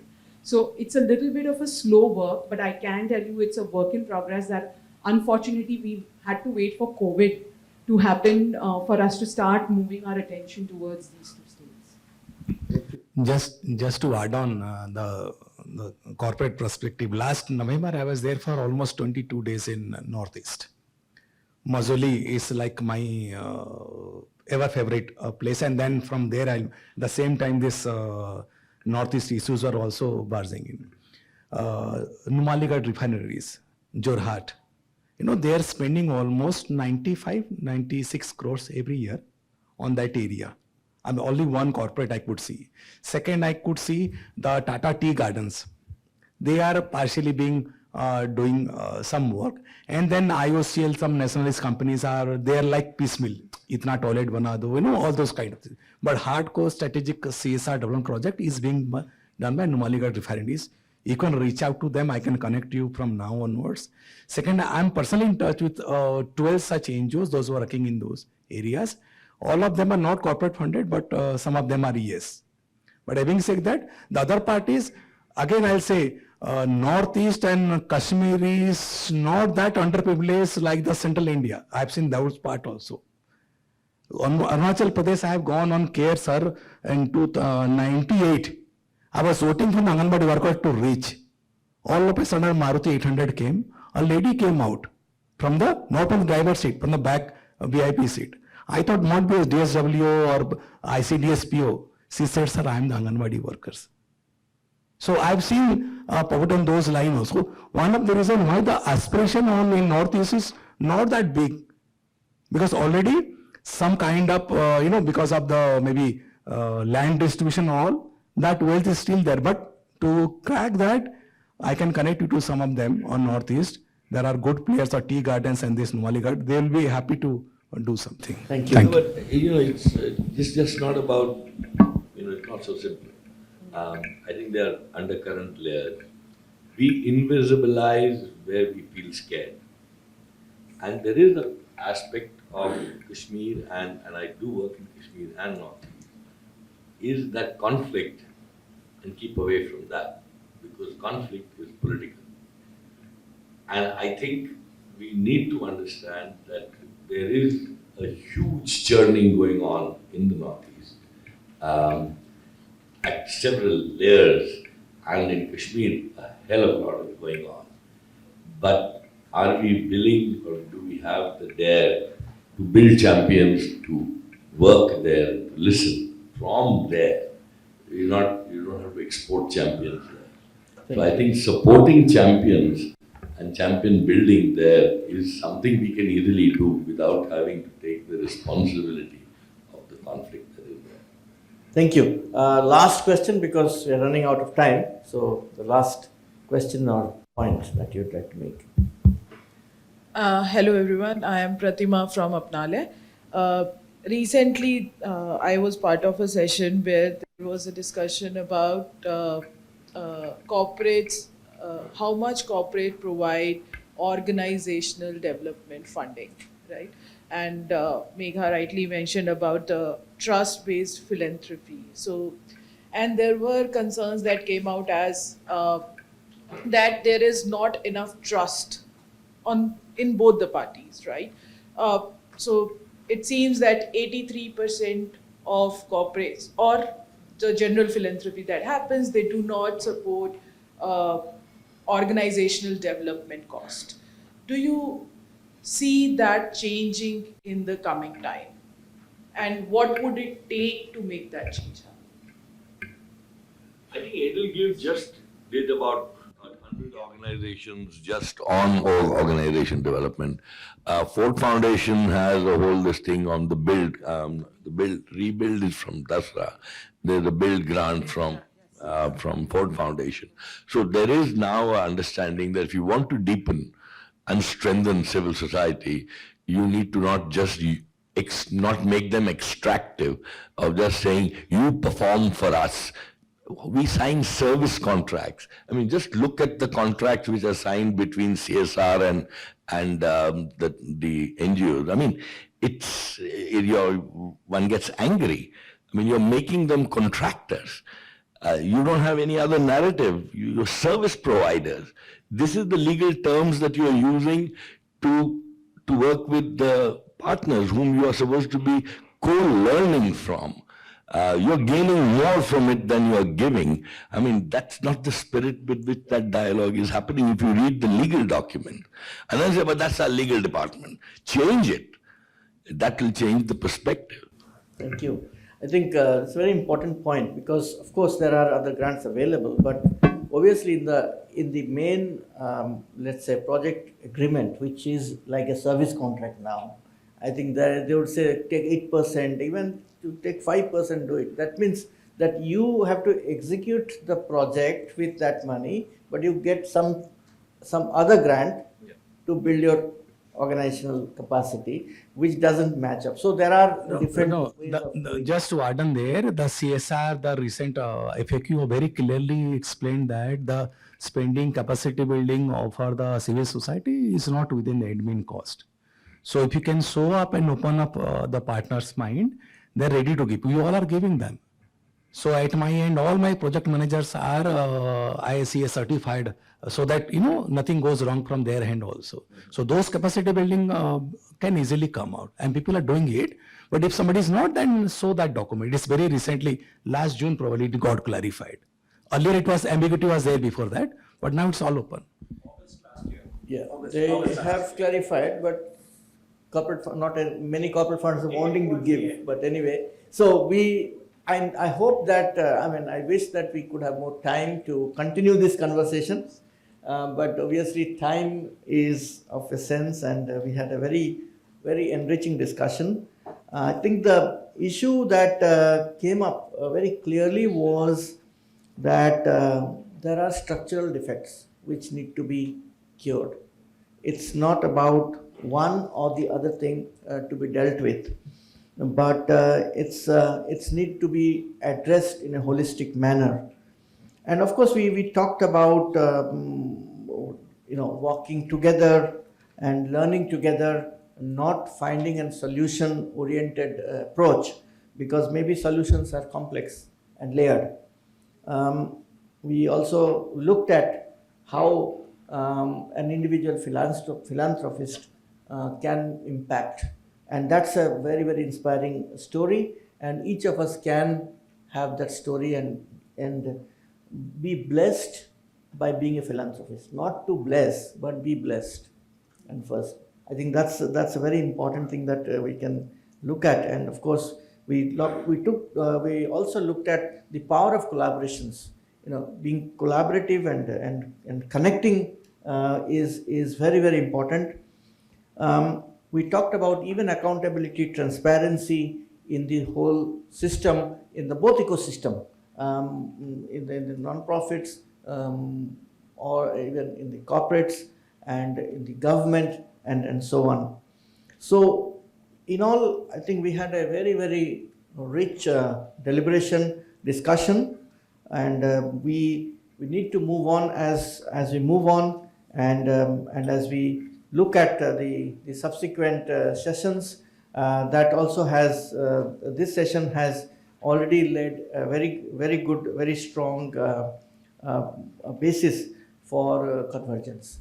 So thank you very much for being a very active and live group of people, participants, and also my speakers. I'd really like to thank you that for all your perspectives. They're so valued. And thank you very much. I hand it over to Sasha now.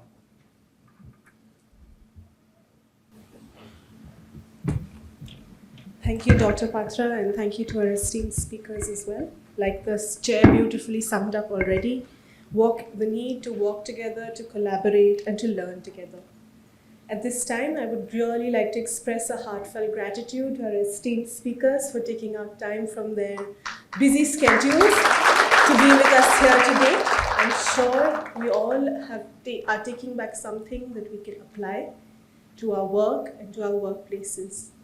At this time, on behalf of India Donates, we would really like to felicitate our speakers, and I invite my colleagues to come and do the honors. First, we'd like to thank Ms. Megha Jain. Thank you, Ms. Megha.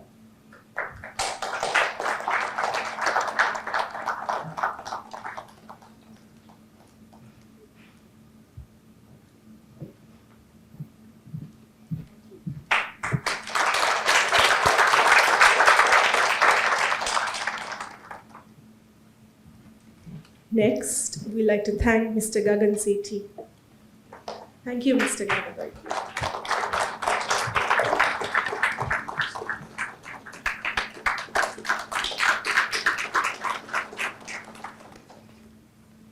I would now like to thank Mr. Rohan Das. Thank you, Mr. Das.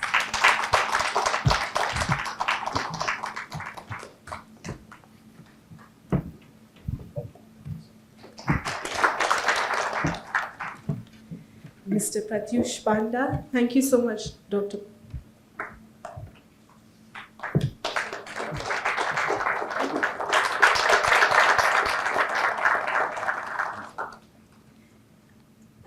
And last but certainly not the least, Dr. Sanjay Patra for chairing this session so beautifully and for leading us thus